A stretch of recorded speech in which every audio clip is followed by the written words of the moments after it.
ఏ స్థితిలో ఉన్నా ప్రభువు నీతోనే ఉన్నాడు. ప్రభు యొక్క లేఖనములో చాలా స్పష్టంగా తెలియచేస్తున్నాడు. ఏమనంటే, నరులను ఆయన హృదయపూర్వకముగా బాధపెట్టడండి. ఏ విచారాన్ని కూడాని ఆయన వారికి కలుగనీయుట ఆయనకి ఇష్టమైనది కాదు.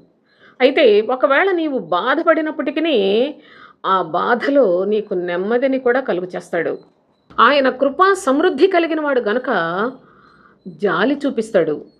ఆయన సర్వకాలము తన యొక్క ప్రజలను విడిచిపెట్టడు సోదరులారా.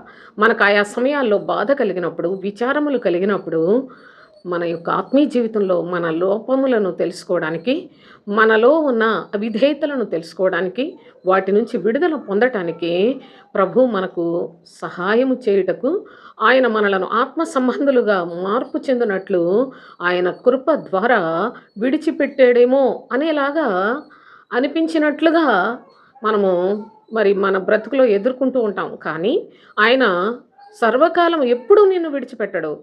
ఏ పరిస్థితిలో ఉన్నప్పటికీ నీకు తోడుగా ఉంటానని, నీ వెంటే ఉంటానని ప్రభువైన తండ్రి తన యందు భయభక్తులు కలిగిన వారికి చెప్తున్నాడు. నా ప్రియ సహోదరి సహోదరులారా, దేవుడు నన్ను విడిచిపెట్టాడేమో, నాకు ఎన్నో సమస్యలు, ఎన్నో కష్టాలు, ఎన్నో ఇబ్బందుల్లో ఉన్నానని నిరుత్సాహపడకండి. దేవుని యొక్క మాటను అవిశ్వాసముతోటి నాకేదో అయిపోయిందని చెప్పి అనుమానముతో, సందేహముతో మీ జీవితాల్లో మీరు నష్టపోకండి. అయితే ప్రభు యొక్క ప్రేమ ఎల్లప్పుడూ ఆయన నాకు తోడై ఉంటాడనే విశ్వాసము, నిరీక్షణ కలిగి ఉండి దేవుని మీద ఆధారపడదాం.